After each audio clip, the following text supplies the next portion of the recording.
5 decades of discussion of taking down the Claiborne Expressway. The discussion started first just as it was being built. Cliff James over here was one of the participants in some of those early discussions.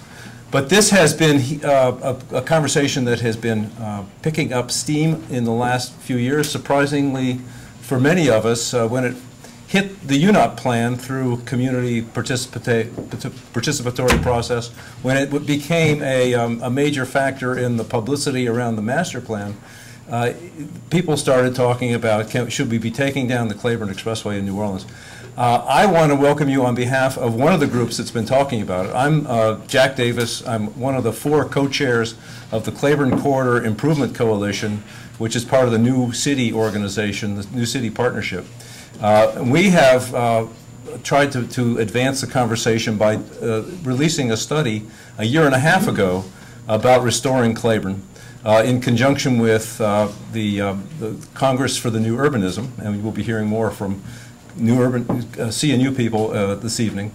The study preceded the city's application for federal grants to study further, and we're on the threshold, I think, of seeing the city study take off. So this is a really opportune time to really ramp up the conversation about Claiborne and whether it should come down and how. I want to thank CNU and the CCIC, Claiborne Corridor Improvement Coalition. I want to thank the Louisiana Endowment for the Humanities for having us here tonight, and want to thank the Greater New Orleans Foundation, which has made the participation of the CNU people in this locally driven process a resource that's really making a difference to us here in New Orleans.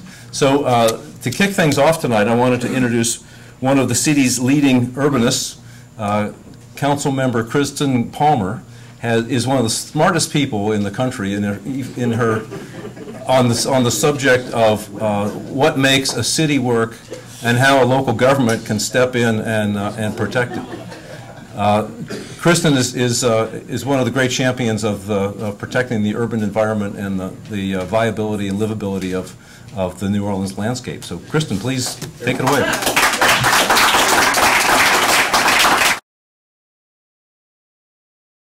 Okay, now I'm totally not intimidated. Thank you, Jack, for that, I think. Good evening. Good evening. How are y'all doing?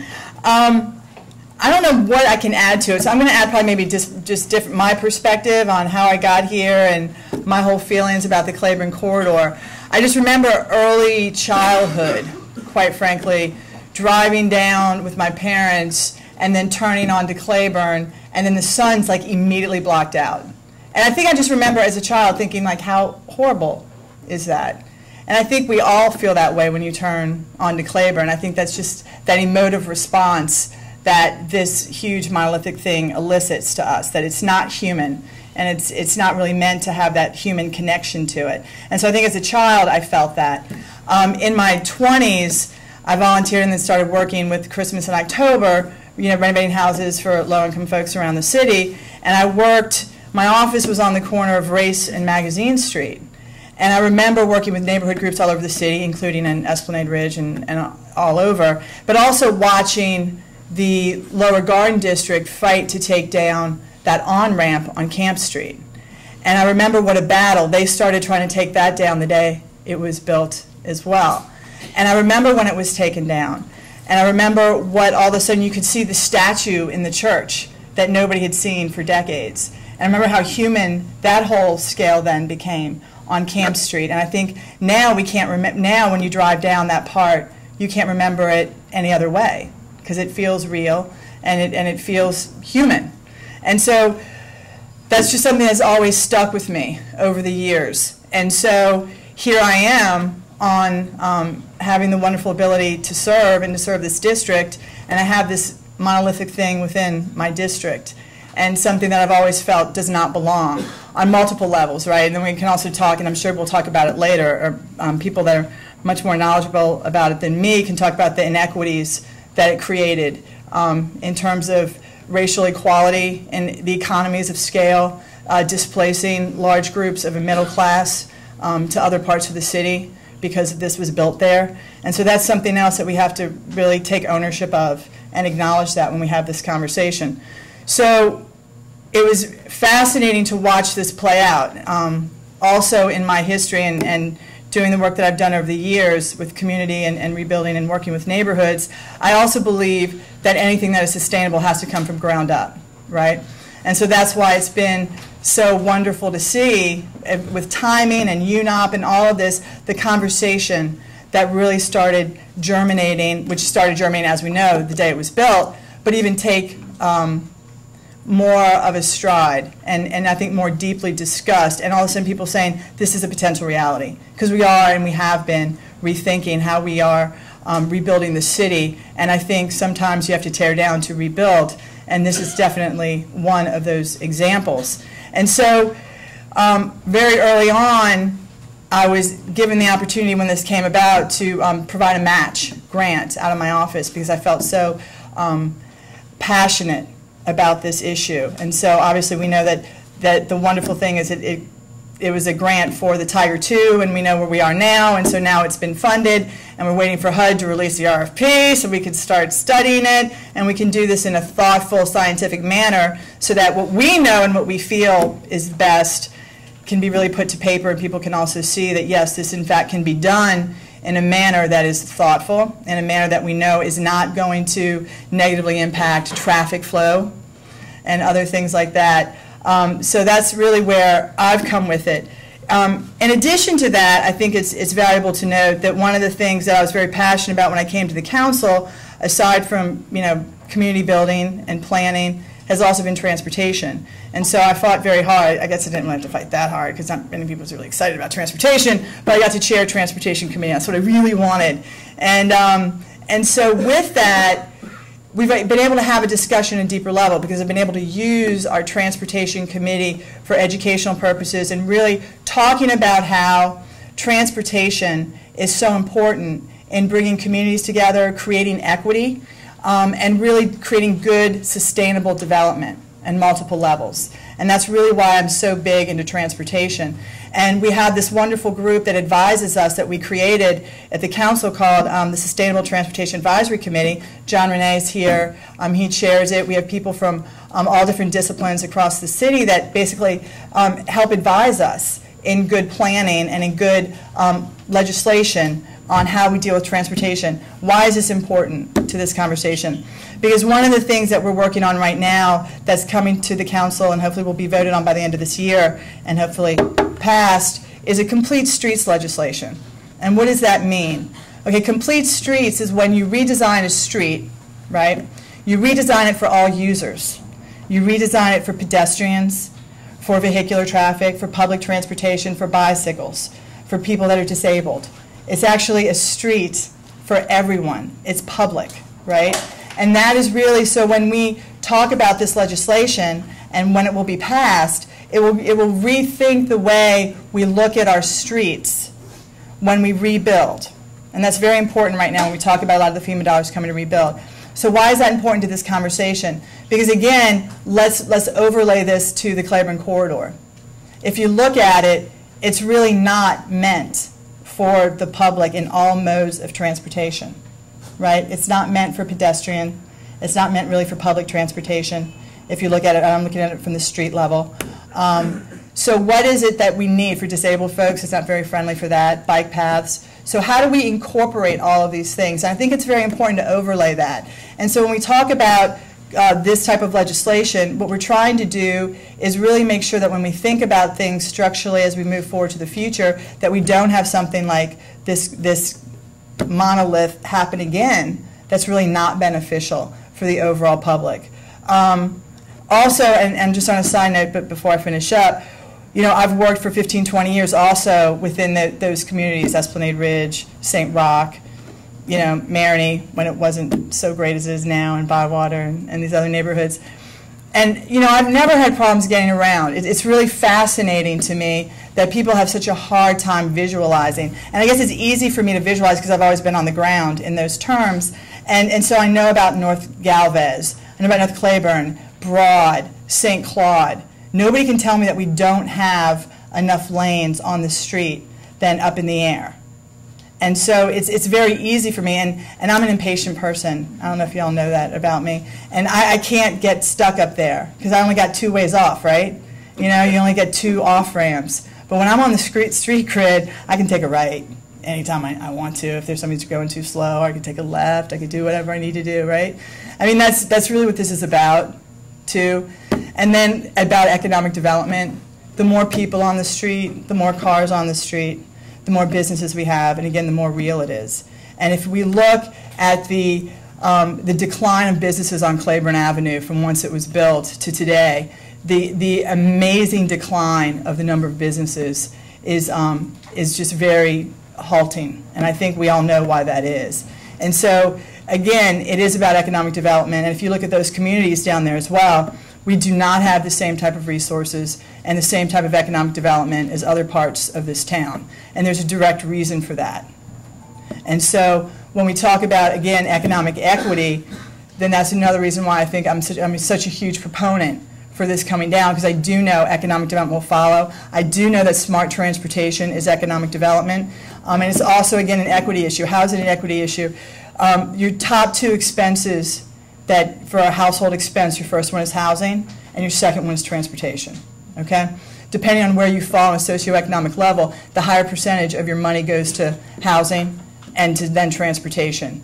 So if we want a healthy, vibrant city that creates wealth, we need to also make sure we create a city that allows transportation choices, that allows people to build wealth within their homes. And so that's, again, why this other project is so important on multiple levels.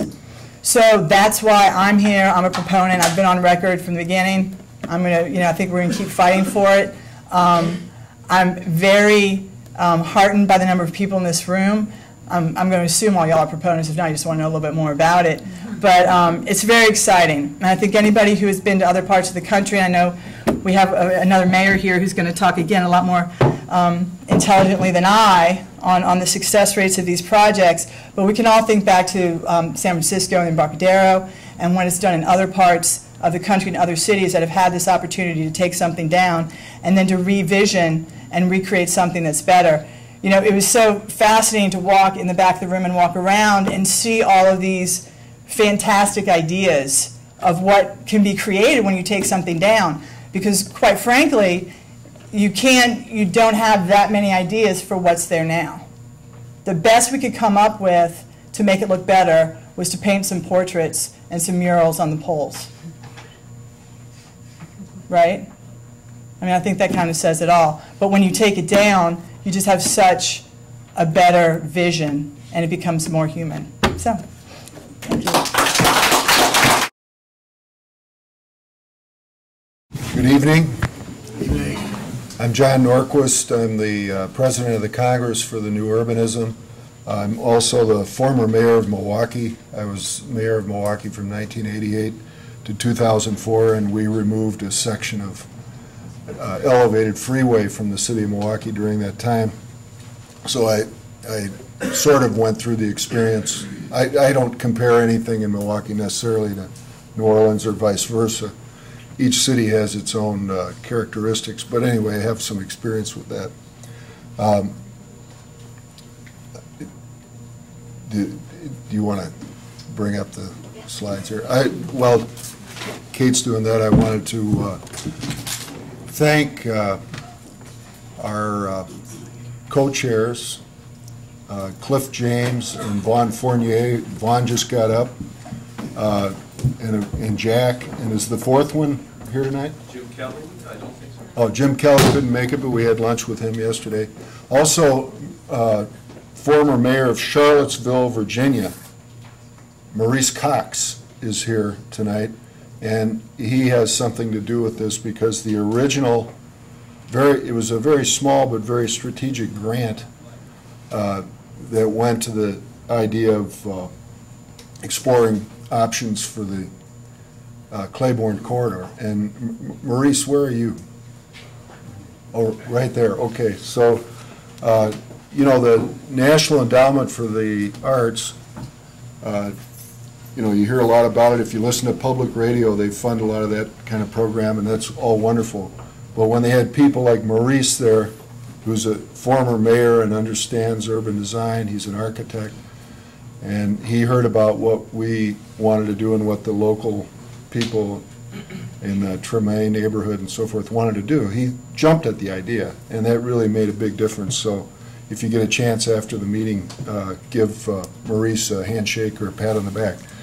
All right, so this issue is one that is not without controversy. And I think that controversy in this case is good because it's going to lead to an intelligent discussion eventually. Occasionally there'll be moments when people will rise below, sink below. Well, anyway, whatever. But there are concerns that people have. If you go to a community and raise the idea like I did in Milwaukee, where I said that I thought we should tear down a freeway, and it came from a student studio from the University of Wisconsin-Milwaukee Architecture School, and they originally suggested it and brought it into my office, and I thought, oh, let's check this out. But then I started talking about it, and people said, you want to do what? That's crazy. You're going to take that out? Where's the traffic going to go? What's going to happen? The city will come to a standstill. Everything will go to pieces. You can't do that. But then after people understood it better, and they thought about it, and they got used to the idea, and some people still had problems with it, but if you went to Milwaukee today, there's nobody. Well, there's probably a couple of cranks. But there's almost nobody that would want to put the freeway back in. Now, in this case, though, I just want to put this in because, like the Port of New Orleans, it's a valuable port. It's a competitive port. It's one of the bigger ports in the country. And later on, Eric Dumbaugh is going to talk about traffic. And they have a legitimate concern. The trucks have to get to their customers and vice versa, coming in and out. And there's other concerns like that that have to be dealt with respectfully. So it's not easy. You have to work it through and figure out how to make it as good as it can be for everybody that's involved. All right, now I'm going to very quickly go through some images just to give people an idea of what we're talking about in case you aren't like Vaughn Fourier or Cliff James, who are completely steeped in this idea and could give my speech for me if they really wanted to. What we're talking about with the Claiborne is looking at, this isn't the Claiborne in case you were wondering, this is Chicago, this is Wicker Park. But what we're talking about is looking at the purpose of the street in this urban corridor in the way that people did for thousands of years, wherever you had civilization in the world. When you get into a big city and you have a corridor, and the purpose of the corridor wasn't just to move people and goods. It was to do that, but it had the purpose of the market, selling things, retail, or the purpose of social gathering.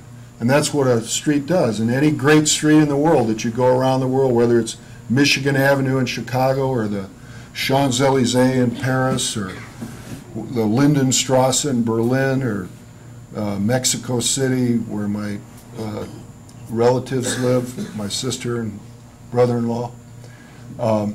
The big streets, the streets that are important in a neighborhood, have multiple purposes in the urban context. And what we're talking about is restoring those multiple purposes instead of just one purpose. And the one purpose that the federal government and the DOT and everybody that dreamed up the idea of these great separated highways in the cities, they were trying to create what they thought was really miraculous, utopian. You can travel anywhere without a stoplight. Just take these things and go. And there is a city, Brasilia, which actually has that condition where almost all the roads are grade separated. But that's too narrow a vision to just think the roads are just for moving vehicles. So it needs a bigger vision. And so that's what you have in Wicker Park. And there's in the vision of those who wanted to build the big roads was to battle or eliminate congestion. And that's too narrow. Congestion is not all bad. Especially if you get out of the realm of traffic. Money congestion, customer congestion, all the various things that people like. You know, if you're on Bourbon Street, you have music congestion. Sometimes there's so much you can't hear what you're trying to hear. But there's a good side to congestion. It's like cholesterol. There's good cholesterol and bad cholesterol, and the same thing's true with congestion. And you can see it. This is Toronto, in Dundas Street in Toronto. They have the streetcar, and they have the moving traffic, and they've got parking all day, even in rush hour, because the retailers have their hands on the neck of the politicians and won't let the city take away the parking in front of their stores because they know that they need that. They know that their customers need the illusion that they might be able to park in front of the store and buy something. So, but this is what is taught now at the engineering schools, and the program at the national level and all state DOTs is the same thing. The road is just to move traffic, that's all. And where's the poetry? Where's the joy? And where is the retail? And where is the walking? And where is anything? And this is what they learn. This is a standard model street, 72-foot arterial with huge clear zones on each side. 100-foot clear zones. That's what they're taught. That's the optimum. But it's a lifeless, anti-urban form that we're trying to get people to move away from. This is the drawing of their model. The government, the feds, and the state, they do freeways, arterial roads, service roads, and then all the stuff that has the complexity of the city and the beauty of the city is on the grid, which they have nothing to do with. The money doesn't go there, even though that's where the real value, the jobs, the enjoyment, the social life, all that is on the grid.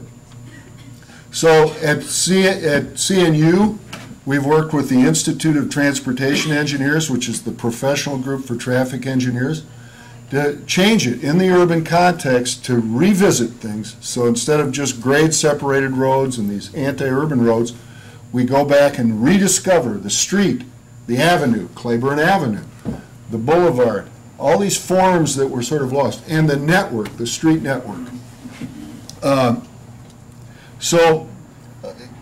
Just like with water, where we learned that paving the wetlands wasn't the answer, we're now learning that the city, the complexity of the city is actually important. And it actually helps with traffic distribution. Instead of thinking of roads as things that you just jam as many cars as fast as you can through them, you think of a city like New Orleans with its rich street grid. It distributes traffic. You distribute traffic, so instead of trying to jam it through. And you can see that you can even have big streets like this one in New Orleans, Canal Street. Yeah. Or you can have big streets like Woodward Avenue was in Detroit, now, which was congested. This is right after World War II. And they have sidewalks that are packed. It's like Canal Street at its best. But they decided to battle congestion. They had congestion, so they battled it. And they started building these freeways, and they covered Detroit with freeways. And they won the battle of congestion because they don't have much problem with congestion anymore. And people stopped shopping downtown, and so they had to tear down Hudson's department store. This is Berlin in 1945. 70% of the buildings were destroyed. Now it's all built back up. The Germans, if you remember, they lost World War II. We won it. Detroit was the most productive city in the world for providing war material to win that war. And Rotterdam was bombed to the ground. The Nazis destroyed it. And they showed this picture to the Parisians so they'd understand what would happen if they didn't surrender. That's Rotterdam today. The same place, exact same place. It's all built back up. This is Detroit. 37% of the land that had buildings on it in 1960 are now empty. They don't have a problem with congestion, but they've got a lot of other problems. And the roads weren't the only reason it's that way. There's other factors, but that was one of the biggest ones. And that's Detroit. That's one of the major cities of the country that won World War II. Now, what happened with the Claiborne? You had Louis Armstrong living on it. That's the way it looked in 1947. And then in 66, they started to tear it down. And they put up the bridge, as Vaughn Fourier calls it. Bring back 47. And this is the way the freeway looks today.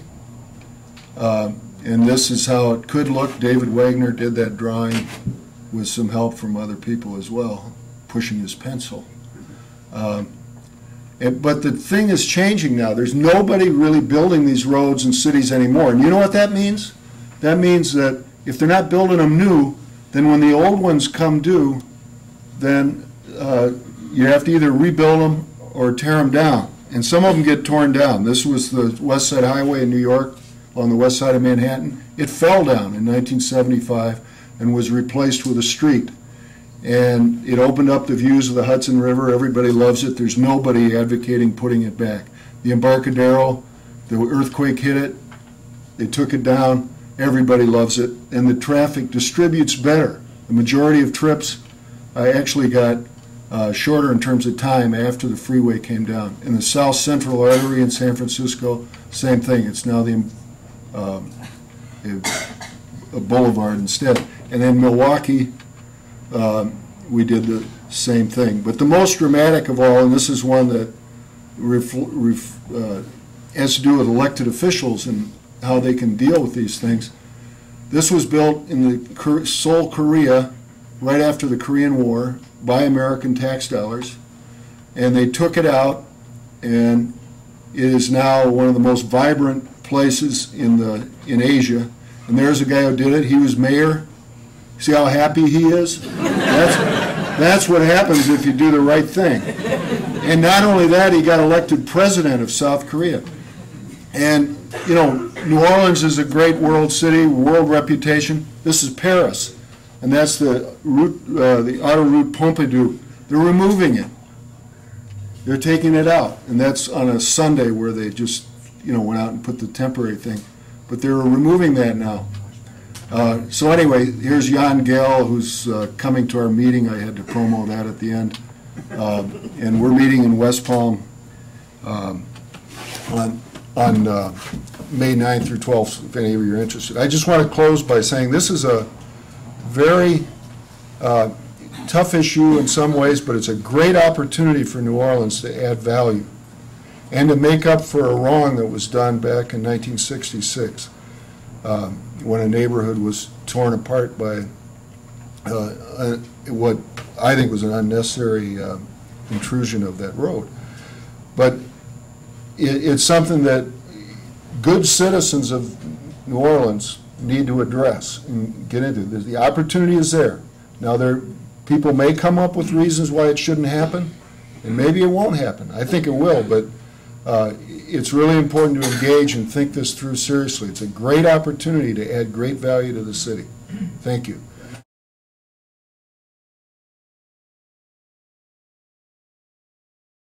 I want to thank the Congress for New Urbanism, the Claiborne Corridor Improvement Coalition, New City for inviting me to come and speak tonight. So I want to kind of go quickly because there's a lot of people here and there's a lot to get through. Last semester, during the spring, my students took a look at the New Orleans Claiborne Avenue redevelopment study. I had intended that the title of this would at some point in the future become an acronym. And if you look at the acronym, you'll see it says no cars. Our work built upon restoring Claiborne Avenue, which was done by Wagoner Ball in partnership with the Congress for New Urbanism and others. And the full report is available online, and you can actually watch about a 45-minute presentation of my students presenting it. But this was the outline of our entire project, and I'm just going to give a quick synopsis of what we found. Jumping straight into the case studies, which is what we looked at case studies, and we did a survey, and we did stakeholder interviews with residents and stakeholders along the corridor. We found that a number of cities, and Mayor Norquist showcased some of these, we looked at what were the factors of highway removal in other communities, and we looked at Portland, Oregon, which was built in 1942 and removed in 74. It was replaced with a beautiful waterfront park. And some of the key lessons, we learned different key lessons from each case study. The key lesson in this one is that the surface streets absorb the traffic from that freeway. In Boston, everyone knows this infamously as the Big Dig, removed in 2006. It's a beautiful tunnel, or a beautiful park on top of a tunnel. But the key lesson for this one is that we need to really be realistic about our schedule and our budgets, because this obviously blew up in the face of not just Boston, but the whole country.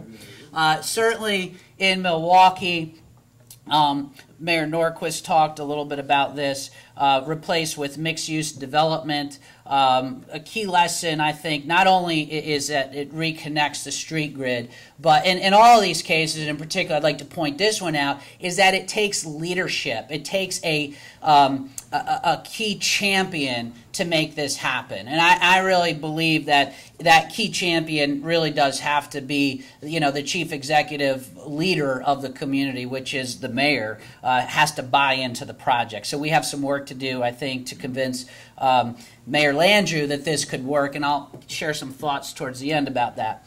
Oakland, they moved over the Cypress Freeway, and this divided a community, and they did remove it, but they also kind of built a new one to the west of it, and it basically removed the freeway from dividing that community. And there's a lot of information about each one of these. We have written a document that's literally this thick. There's one copy when you come in. You can take a look at it, but it's all available on our website, which is transportation.uno.edu. San Francisco, Embarcadero is a famous example, fell down during the earthquake. It's been replaced with a genuine complete street, light rail, bicycle, pedestrian, and obviously access to ferry terminals and all the modes that we have here in New Orleans as well. Similar, the Central Freeway, also damaged during the earthquake, replaced with a beautiful landscape boulevard that could envision us, be a model to what we can envision in New Orleans. Key lesson for this is the economic development for the small businesses that popped up along this corridor. Finally, in Seoul, this one Mayor Norquist already talked about, and really became a wonderful place. And again, another lesson that the mayor that ran for this was elected partially on the grounds that he would actually achieve this project, and has since gone on to become the president of Korea.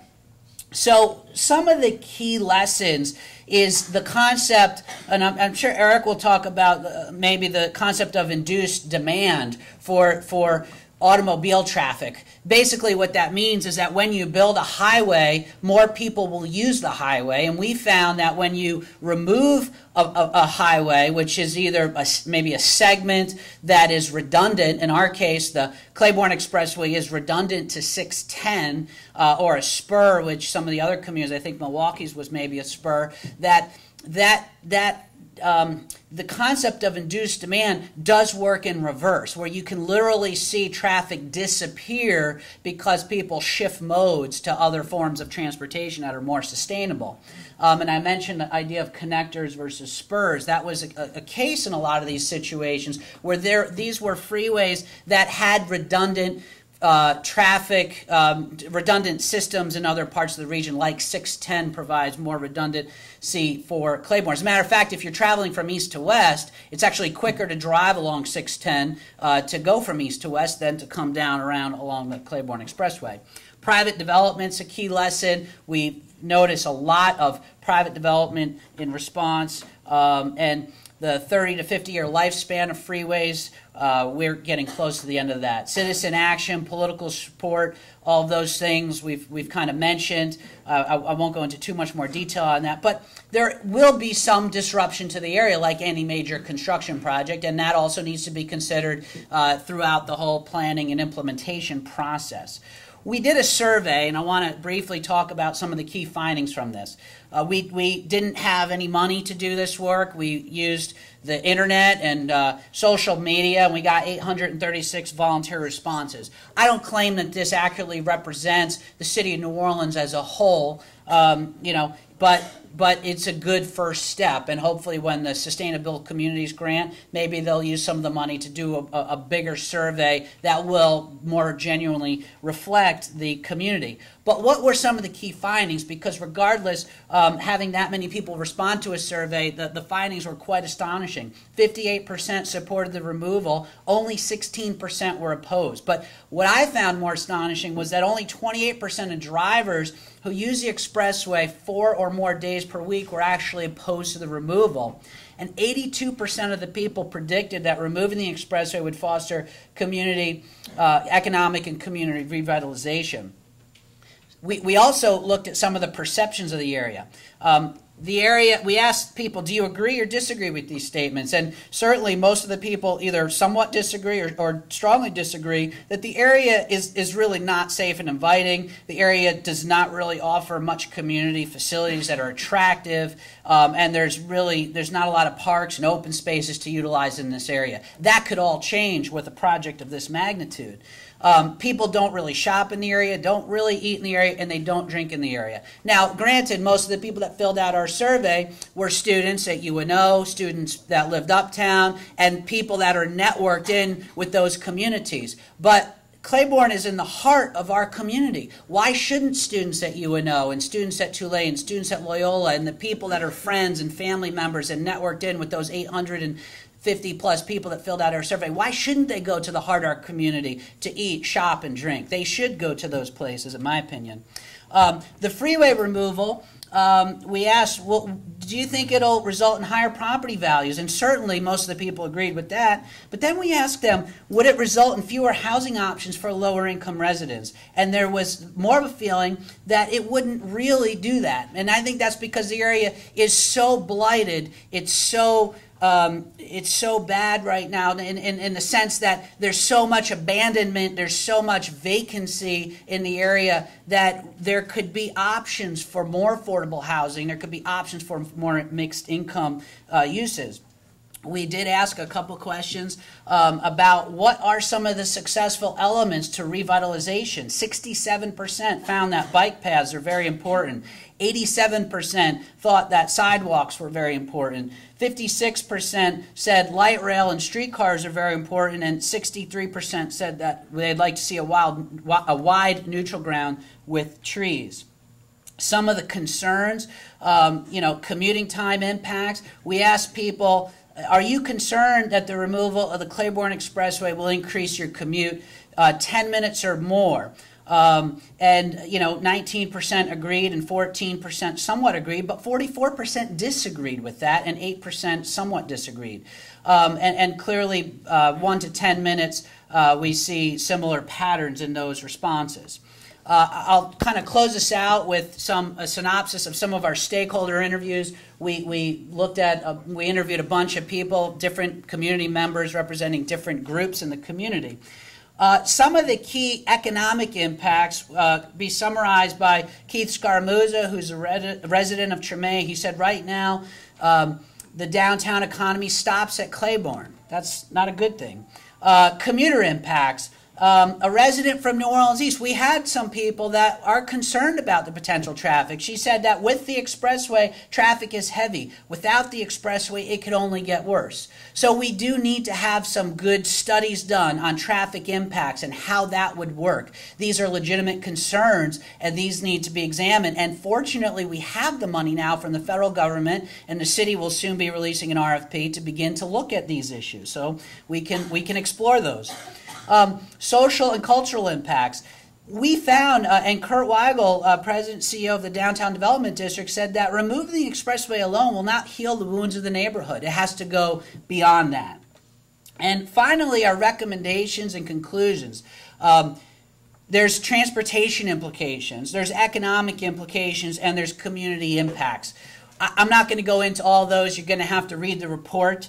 But I wanted to just put forward two, actually three, immediate things that we could do that would be relatively inexpensive and we could move forward. Number one, we could test out the closure for a few days or a week. It doesn't take a lot of work. As a matter of fact, sometimes there's situations in communities where interstates have to be closed down. And for example, in Colorado, there was some boulders that fell on I-70. They closed I-70 from Glenwood Springs to Vail for about 2 or 3 weeks last summer, and I tell you, there's not a lot of other options going through Glenwood Springs Canyon. If we close down the freeway, we could look at where the problem spots would occur, but I don't think you should just close it miraculously one day. I think you need to educate the community that this will happen, the freeway will be closed for a week, need to make alternative plans, and then see how it interrupts the port or people's commute patterns.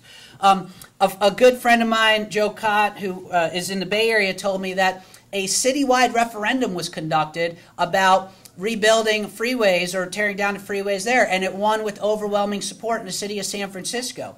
He said that if they did a referendum for the whole region, it would have failed miserably. Okay, so my point is, if we did a citywide referendum of the citizens of the city of New Orleans, I mean, that's something we could do. How would it come out? Okay, is obviously people maybe who don't live here might want to use the freeway for their commuting patterns, but we also have to make a decision what's best for our community.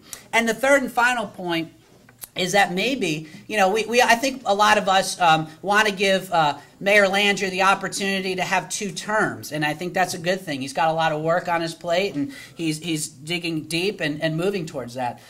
So maybe when his election for his second term comes up, maybe we make this an issue. Maybe we have a candidate that runs against him and says, look, I want to become the mayor and the president of the United States, because that's what happened in Korea. So this candidate runs against Mayor Landrieu, and Mayor Landrieu may have no other choice but to adopt this policy as his own if he wants to win his second term of re-election. So with that, I want to say thank you, and I would like to introduce Jonathan Tate. Well, first, quickly, I just wanted to say thanks as well to the sponsors for allowing us to be here and to participate in this conversation. See, my name is Jonathan Tate. I'm a professor at the Tulane School of Architecture. I'm here to introduce our studio where we investigated the potentials and the possibilities along Claiborne Corridor. I should start by saying this is actually a year-long collaboration that we had with UNO, where you've just seen John Rennie present, or Professor John Rennie present his work. The collaboration was initially orchestrated by Scott Bernard and Dan Etheridge of the Tulane City Center, and the support for the studio came from the ASBE Fund, who sponsors the Harvey Wadsworth Chair in Landscape Urbanism, currently held by Professor Judith Camard. So, building from the work that the UNO students had developed, and coupled with additional site investigation and historical research that our students did, the purpose of our studio was to explore the potentials for the Claiborne Corridor. And in our case, the site was from St. Bernard Avenue to the 90 interchange adjacent to the Superdome, if the elevated expressway were removed. So this was the students actually had an opportunity to use their imaginations, design imaginations in this case, to develop a hypothetical scheme that expressed their vision for the corridor. So there were 18, I think, wonderful and enthusiastic students, upper-level graduate and undergraduate students who participated.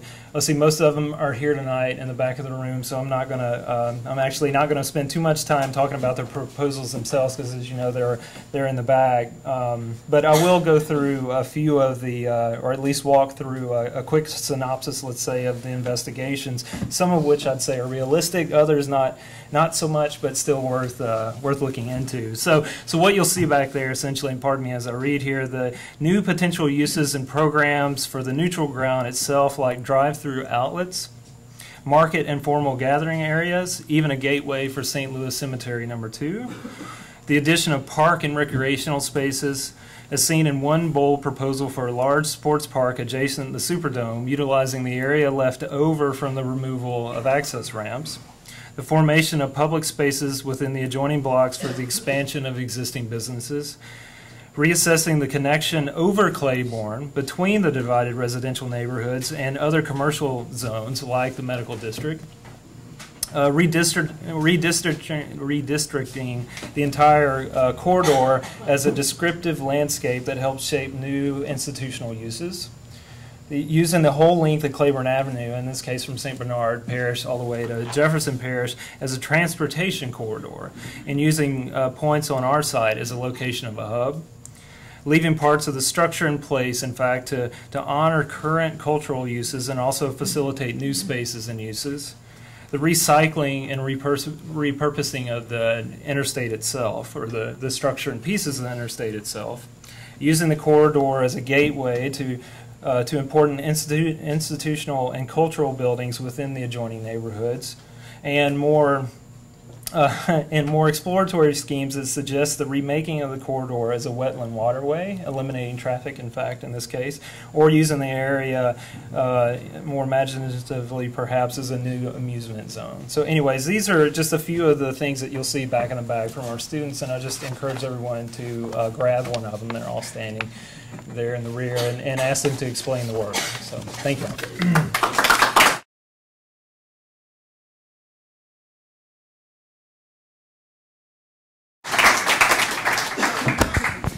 Thanks for having me. It's a pleasure to be here.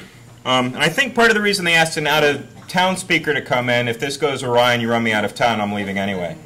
But I was tasked with trying to explain how these things work, something that on the surface seems counterintuitive, which is what happens when you remove an elevated limited access freeway and convert it to a surface street. Now, conventional wisdom would suggest to us that this would be a traffic catastrophe. And I was tasked with explaining, from a traffic engineering perspective, what the likely effects of this kind of project might be. So as I was thinking about how to do this, I was looking at some of the news articles, and I read a lot of the comments online, which are always fun, right? Because they're anonymous people write things that are kind and generous and sensitive. But I was reading this to get a sense of what some of the, from the public perspective, what some of the major issues are. And you see the same issues coming up with this project that you see with the projects that occur nationally. And they can really be clustered into sort of three key arguments. The first one is that eliminating the freeway will create traffic congestion and hurt the local economy. Right? We're going to have an economic collapse if we replace this freeway with the surface street. And there are really sort of two components to this, so I'm going to separate them. The first is that there's some relationship between traffic congestion and the local economy. And then if we have traffic congestion, it hurts the economy. So I'm going to look at that specifically. And then in the second argument that's related, what happens to surface street traffic if you eliminate a boulevard? The conventional wisdom suggests that all that traffic is going to flood the local streets and create gridlock. And that is a problem, and we're going to look at what the likely effects of eliminating the elevated portion of Claiborne might be. And then finally, the other argument is that traffic fatalities are going to skyrocket as all that displaced traffic trying to travel at high speeds along the elevated portion of Claiborne go on the local streets. It's going to conflict with pedestrians, with bicyclists, with other motorists, and you're going to see a lot of traffic fatalities. So we're going to look at, in order, each of these three arguments and see what really the issues are and what the likely outcomes of this might be. So, all right, and I also, and these are up here, and I'm going to bring these back up at the end. The reports that have done prior to this, CNU's report last year and then the report John's students did more recently, are both excellent resource documents. And for those of you who haven't read them, I strongly encourage you to give them a look. And I'll put these URLs up again at the end if you guys want to write them down. So with that segue, the first assertion, or the first argument we see is that eliminating the freeway is going to create traffic congestion and hurt the local economy. And where we get this idea comes from many of my colleagues at the Texas Transportation Institute. They're actually dear friends of mine. And each year they put out something called the Mobility Report. And what this thing is they go through and they calculate the amount of delay each metropolitan area experiences, so how much time people spend grinding it out in traffic each year. And then they rank metropolitan areas from the worst to the best. Right? So you see cities like Washington, D.C. looking like really horrible places to live. Right? What it tells us is that commuters there spend 62 hours a year slugging it out in traffic right? A full working week and then another 22 hours on top of that, grinding it out when they could be more economically productive, they could be working and enhancing the economy.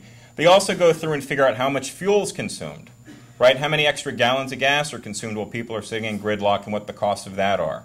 They calculate it by the number of hours or the average wages in the region to figure out how much lost productivity they are. So it gives this sense that traffic congestion is really hurting the economy and that the economy for regions would be much more successful if we could eliminate it, right? If we can create a congestion-free environment. Now, as a researcher, I think that's really an interesting question, right? And the question is, does traffic congestion really hurt the economy? And this is the kind of thing that, from a research perspective, we can look at pretty easily. The Bureau of Economic Analysis does a calculation of the gross domestic product for every metropolitan area every year. And GDP is the economic value of the total output of a region, so the dollar value of the total goods and services produced by a region each year. Now, if it's true that traffic congestion is such a horrible problem, you would expect that places with high levels of vehicle delay would have a declining GDP. So one of the tools, and I won't bore you guys with this, that we researchers have is something called regression analysis, right? It's a statistical technique to determine whether or not there are meaningful relationships between variables, right? But what I found, and to get to the punchline of this, is that that assumption that delay is such a bad thing for the economy actually proved not to be true at all. That in fact, for every 10% increase in vehicle delay, a region's gross domestic product increases by 7%. All right? Stated another way, the more time people spend in gridlock, the better off the local economy is. Now, what I want to suggest to you that the solution to economic problems in a region is not to create gridlock, right? Don't close your streets and expect the economy to get better, right? That actually something very different is going on. That traffic congestion is a byproduct of a vibrant economy. Now, we think of traffic congestion as something associated with automobiles, right? It's a relatively recent phenomenon. We've had traffic congestion as long as we've had cities, right? Rome had a traffic congestion problem to the point that Julius Caesar, and sometimes I wish I could be an emperor too, right? Imagine how easy it is to solve problems this way. He decided to solve the problem of cart traffic in Rome very simply. He decreed that no carts other than those engaged in royal projects or imperial projects would be on Rome's surface streets during the day. Traffic congestion problem solved, right? But I would suggest to you that, and intuitively this makes sense, traffic congestion is a byproduct of a vibrant economy. When the economy is going strong, people have jobs, they have places to go, they have business meetings to go to, they're more likely to go shopping, they're more likely to spend money on recreational purposes and the like. They do a lot more traveling. One of the interesting things we've seen with this more recent recession is something we've never seen in American history before, ever, which is we've actually seen vehicle miles traveled at the national level go down. As we've had long-term unemployment, long-term economic decline for the last 3 or 4 years, what we've seen is that people are traveling less. This isn't because people are converting to transit, it's because they're unemployed and they don't have places to go, right? The amount of travel people do is directly related to the health and strength of an economy. All right. So, and one more point I want to make is that, so how do people get around in a congested environment? Well, the other variable down here is the percent of drive-alone trips. As places become more congested, people don't stop traveling, they start shifting to other modes. So they become more likely to take transit, they become more likely to bike, they become more likely to walk. And what we see is for every 10% increase in vehicle delay, we see the number of persons driving by themselves in a car decrease by 2.2%, right? So the amount of walking, biking, and transit use you have is directly correlated to the strength and health of a region's economy. And that makes intuitive sense. All right. And we'll skip this one. We'll skip that one too. If you want to come back to theoretical capacities of transit, we can do that. We don't have to do that. The second assertion, and this is one that I think is going to be one of the fights you have, and I actually think John did a fantastic job of explaining this, and I want to really highlight what he said with this, which is the presumption is that eliminating urban freeways is going to create gridlock. And what I show you today is that's really not the case, because urban traffic is very, very different than traffic that goes between regions. The traffic within a city is markedly different, and we're going to see that that makes all the difference in the world for determining the traffic capabilities of urban areas. And now we've, John Rennie did a good point of illustrating some of these. There so far have been 70 of these things done in the United States and many more done internationally. For this talk, I want to focus in detail on 2 cases, because I think they're illustrative of concepts that will be useful for discussing converting Claiborne to a surface street in the future. And the first one is Riverfront Parkway in Chattanooga, Tennessee, and then the second is the Central Freeway in San Francisco. Now, this is Chattanooga Riverfront Parkway. It, like many highways built in the 20th century, followed the waterfront and became a major commuter route into downtown. Now, what's unique and interesting about this one is a lot of the waterfront freeway projects that were torn down were done because people wanted to reconnect the connection between downtown and its waterfront. That actually wasn't the impetus for this project. The impetus for this project was traffic congestion. You've got a major commuter route running into the city, and what happened is where the Riverfront Parkway connected into Market Street and provided commuters with access to downtown, that first signalized intersection would fail and would cause traffic to back up down the line so that the corridor failed. And so what we see, the traffic volumes on here to get a sense of this, it was carrying at the most congested point about 2,050 vehicles per hour during the peak hour. All right? So the question becomes, how do you solve this problem? Now, the traditional engineering mindset is this is simply a capacity problem, and all the problems you have are solved by widening the road. Right? Let's just provide more capacity. Let's paste 2 or 4 more lanes on this sucker, and we'll push that traffic through that intersection. Well, the proposal that came out was to reduce it from 4 lanes to 2, right? And the question is, well, how could reducing lanes be a safety solution, or not a safety solution, but a transportation solution? It's because of the nature of the problem here. The problem isn't really one of flow. The problem is distribution. People that are commuting into downtown don't have any real interest in going into this location. We're designing them so that we pump all traffic into a single location, but people in cities all have micro destinations that they want to go to. They want to go downtown generally, but they all have specific workplaces or shopping or other attractions they want to go to that are distributed throughout the area. So the most efficient way to moving traffic is not to force them all into a single point so that you have to design one location for the capacity for everyone, but to allow people to make choices to go where they need to go, to pick the route that works most effectively for the type of activity they're engaging in. So the solution here, rather than adding capacity, was to start punching holes in that street. Let's let that traffic filter into the surface street network. So rather than loading it all in this intersection, making that intersection fail, give people the opportunity to go more directly to where they need to go. And the result of this, after they did it, was you see traffic volumes go down substantially. Right? At the critical link here, it went down from 2,000 to about 800 vehicles per hour. The more congested link is back here at about 1,200 vehicles, 1,280 vehicles per hour. But all of work works just fine. After they put this thing through, the travel time through the corridor actually decreased by 7 minutes. Right? It became a much more effective solution because it recognized the characteristics of urban travel. People aren't just trying to get downtown, they're trying to get somewhere specific downtown. And if you let people travel along the surface street network, they can do that more efficiently and more effectively. Right? So there it was as it was originally. And here it is as it opened. You've got a street that not only moves traffic a whole lot better, but it's a lot more accommodating to other uses. And interestingly, too, it also wound up, you can't see this from here, but if you come a little further up, their aquarium is right here, and it reconnected them to the waterfront.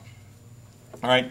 And the lesson here is that your connected street network is going to move traffic a lot more efficiently in cities, right? Because it's going to distribute it over a larger area. Our conventional thinking has been to try to load everything on these major facilities, and when you do that, you create choke points.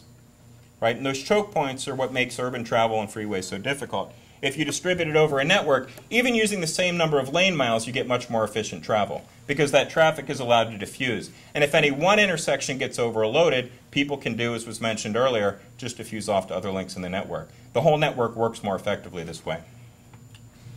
All right. So the second one that I think is relevant to this context is San Francisco Central Freeway. This was the major freeway connection into the center of San Francisco. There's City Hall right there. It, like many of the ones we saw before, was a stub, but it was also one of the major freeways that was carrying traffic into the center of San Francisco. Now, San Francisco's got a little problem, right? And that problem is earthquakes, which have a tendency to destabilize structures, and that's what happened here in 1989. An earthquake came through and made this thing structurally unsound, so there was a need to come back and reconstruct it to make it safe. So in 1996, they proposed tearing off the upper level of the deck and making the lower level a two-way, two-directional roadway. Now, to do this, they had to close the thing. And what we see with many of these projects is people predicting collapse, right? People are thinking of moving away. Merchants are scared. It's going to be a traffic catastrophe. Traffic's going to flood the streets, and it's going to be an enormous problem. All right, so the question is, well, what happened? Well, Here's the news clipping following it. Traffic planners are baffled by success. There's no central freeway, there's no gridlock, and there's no explanation. What happened? Right? Because the theory that we use as traffic engineers is based purely on flow. We're completely ignorant of the fact that there's an entire other street network that we can take advantage of. But people who drive every day, right, know this. I actually think in some sense that a driver's license is as much an equal credential for becoming a traffic engineer as a PhD in traffic engineering. But that said, we didn't have a theory for that at the time, but we've since learned, right? And we've since learned that this network can carry a lot of the traffic if we respect the type of travel that goes on in cities. So what they realized when they shut it down is, hey, maybe we don't have to get this thing back at all. Maybe we can kill it, right? And the proposal then was to take, here's the central freeways that went through, and to convert it into a surface street. In this case, a multi-way boulevard, which is similar to what's being proposed for one of the options on Claiborne Ave. So we can see it here, and I'll show you some illustrations of what this thing looks like if you haven't seen it already. This is the connection from the former freeway stub, and it converts into a surface level street. It's got 5 lanes in the center to carry higher speed traffic, and then lower speed access lanes on either side of it. And it's not a high speed road. The center lanes are designed to move at about 30-35 miles an hour, similar to many of the proposals being proposed for Claiborne.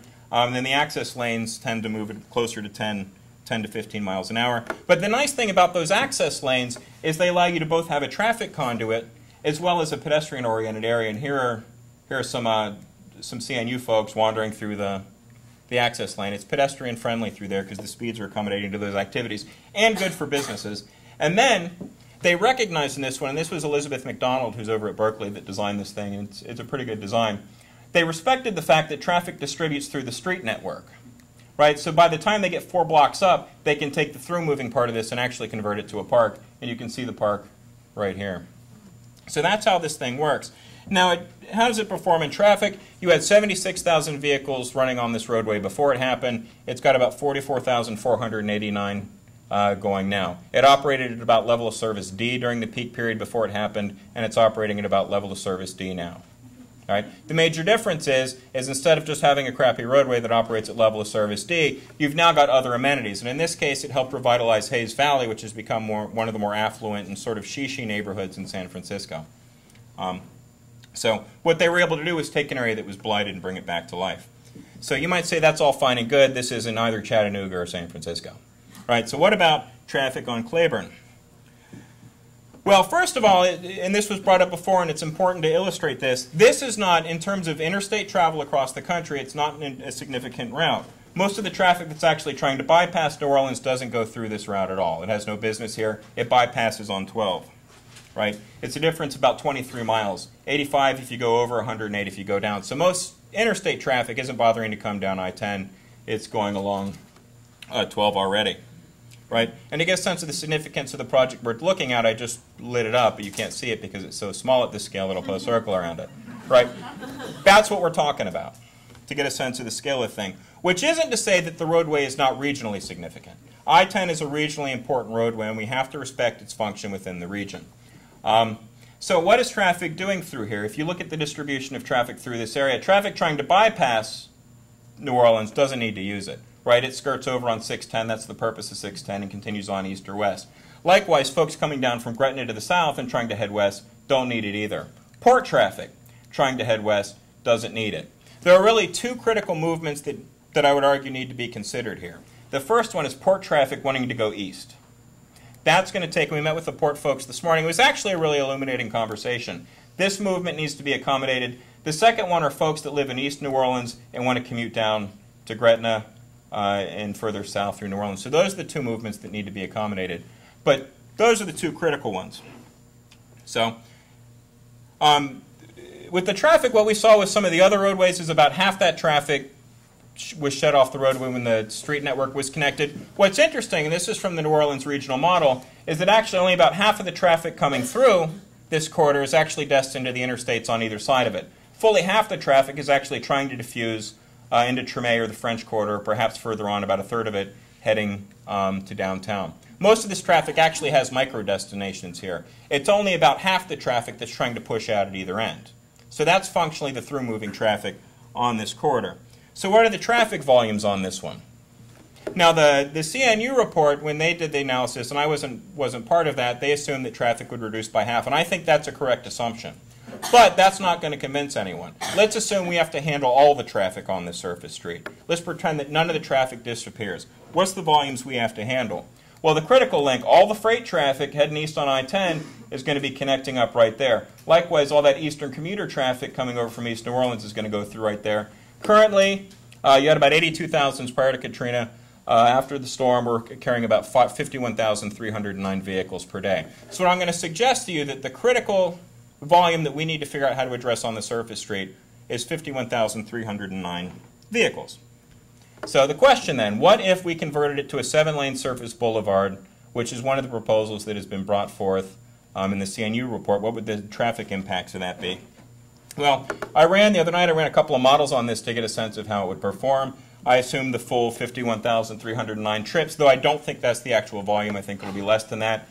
And I don't know the cross-street volumes we have to handle, so I use what some of the standard inputs are when we model these things in Florida. You assume 120-second signal cycles, and then I split the difference 60-40, so the bulk of the green, 60% allocated to the major corridor. Standard assumptions for modeling this. And I modeled all the major intersections along the corridor to see how it performed. And it would perform handling all the traffic that it currently has at level of service C today, which from a traffic engineering perspective, we say that's fantastic. Right? We don't have a lot of roadways in South Florida that are operating at level of service C during the peak. Now, level of service C is something that engineers care about, but you don't care about at all, right? It doesn't mean anything to you. How fast are people going to move through this corridor? We're going to design it, if we go forward with this, at 35 is the discussion, it would operate during the peak period at an average of about 21 miles an hour, which isn't bad at all, going through an urban street. Now, there are links that are problematic, and they're the links you would expect. The intersection at Canal, where that thing comes into Canal Street, you're going to have some traffic issues there. The speed's going to drop down to about 16. Likewise, at St. Bernard, I'm not quite sure how this performs like that, but that's going to drop down to about 16 miles per hour too. But you're going to pick up speed at the other links. You're going to get an average speed through there of about 21 miles per hour. All right, so what does that mean for me, right? How is that going to affect my travel time along the surface Claiborne? Now, right now, if I'm correct in this, the speed limit on that 60 miles per hour. Is that right? Yeah, so it's going to take you about 2.2 minutes in perfectly uncongested conditions if you're not speeding, and nobody does that around here, I'm sure, right? So 2.2 minutes to travel that length. At 35 miles per hour, it'll take you 3.7 minutes to do that.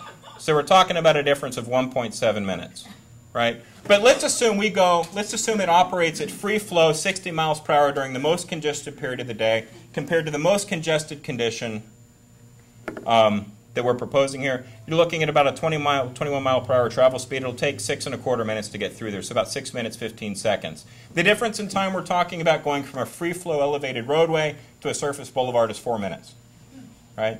And the question then becomes, is that 4 minutes valuable enough for all the trade-offs that you're going to have to make to keep the thing? And that's one of the fundamental questions that needs to be brought up as people consider how to proceed with this. All right. But like I said, I don't think it's going to even carry that much traffic because you've got a lot of network redundancy through this corridor. And you can see that reflected in the traffic volumes. These are from Louisiana DOT. I guess you call it Department of Transportation and Development. So DOTD. Got an extra D. All right. So all the major corridors through here are carrying significantly less volumes. Both that and the through movement through here makes it perfectly plausible that you might carry half of this. All right, so the question is, how would this corridor perform if, like the other places, traffic volumes through here decreased by 50%? Well, you'd have level of service B. During the peak period, you'd have people traveling almost 30 miles an hour through there. All right?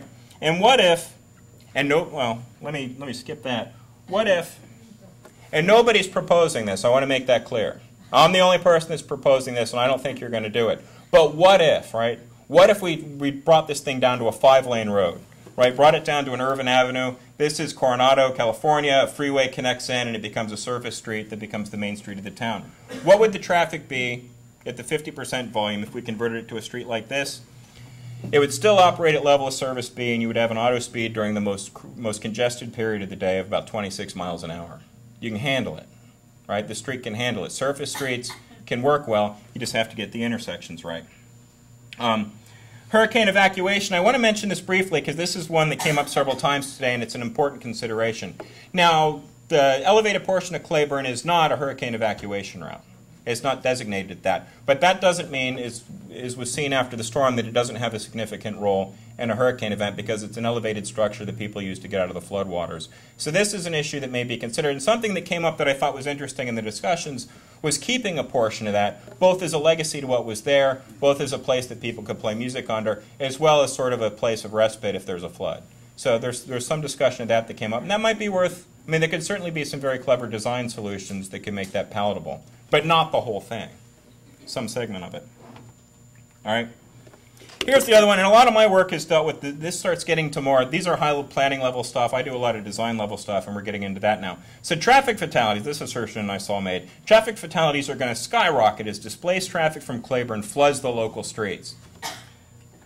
Well, here's where we get this idea. This comes from national statistics that show us on a per mile travel basis that interstates operate are a lot safer than other roadway classes. So these are averages for all roadway classes. Interstate roadways have about 0.7 fatalities per million vehicle miles of travel versus about 1.4 for arterials and then about 2 per million vehicle miles of travel for lower order streets. When people make the assertion fatalities are going to skyrocket, they're engaging in something called an ecological fallacy, right?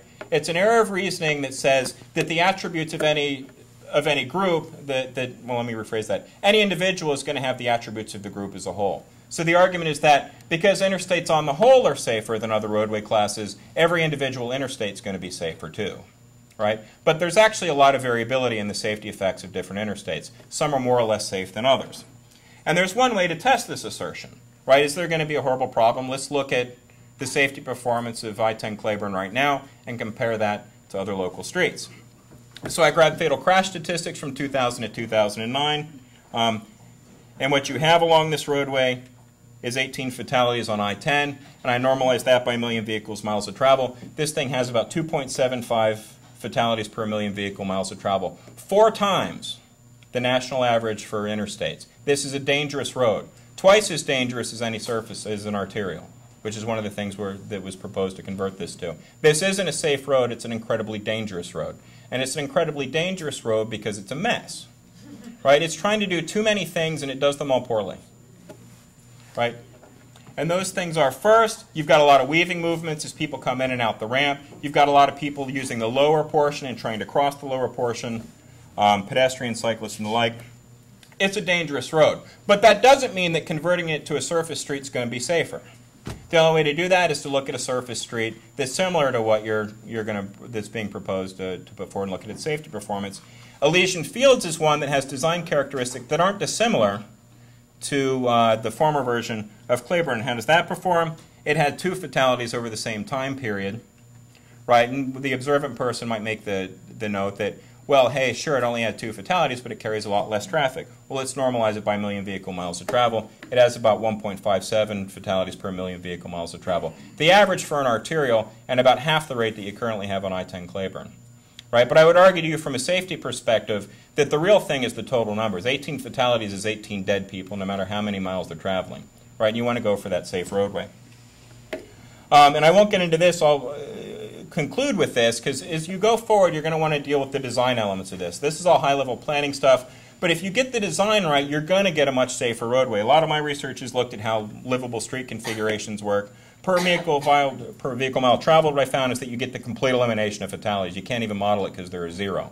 You do these things right and nobody dies.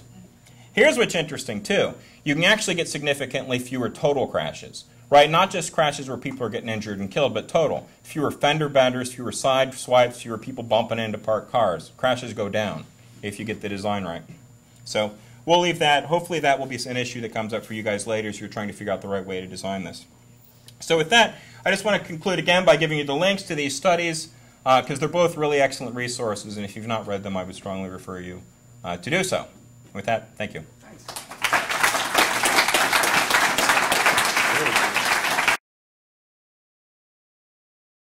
The city planner here in the city of New Orleans, Bill Gilchrist, who has done great work around the country and been active in discussions of what's good for transportation and planning and so forth. He's worked in Atlanta, he's worked in Birmingham, he's worked other places, but I forgot where they were.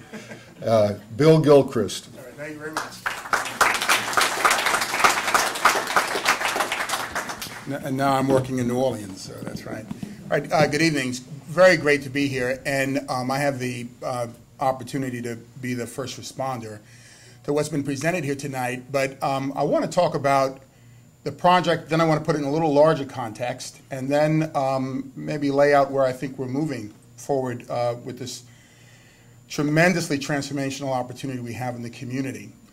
The project itself is unique among a very small portfolio, the Claiborne Corridor, very small portfolio of projects that have been funded not just by the Department of Transportation, but also by HUD. We've got two agencies. And I think this evening's series of discussions have been fantastic as they relate to understanding the transportation component of what we're set about here to do. Because very often we find the discussion around the opportunity to undo elevated expressways and to really mitigate the impacts that they've had on communities nationally revolve around the technical analysis of the corridors around the transportation component, almost at the exclusion of what's happening on the ground, at the exclusion of the communities that have been severed, at the exclusion of the opportunities that have really been foregone as a result of these expressways coming through often disenfranchised communities. I think New Orleans is an interesting example that there was an opportunity for this expressway to actually go along the riverfront and get very close to the French Quarter. It didn't happen.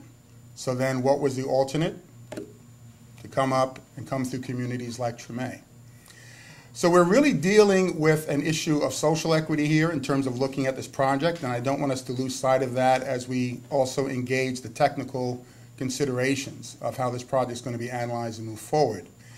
There is going to be a series of discussions very similar to what we've had here tonight, very strong constituent positions, pro and con.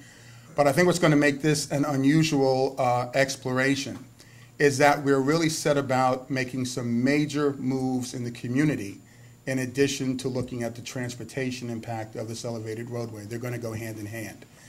So I really want to thank our speakers this evening for giving us all the ammunition that we need to really get into the technical considerations of the transportation. But I also want us to be ready to embrace this dialogue about what it means more broadly for sustainable community and life and living in the city of New Orleans, even blocks away from the corridors that are being impacted directly by the expressway relocation. We have several projects actually that are happening concurrently that also speak to this opportunity to weave very broadly what we have by communities, opportunities to really look forward towards their future.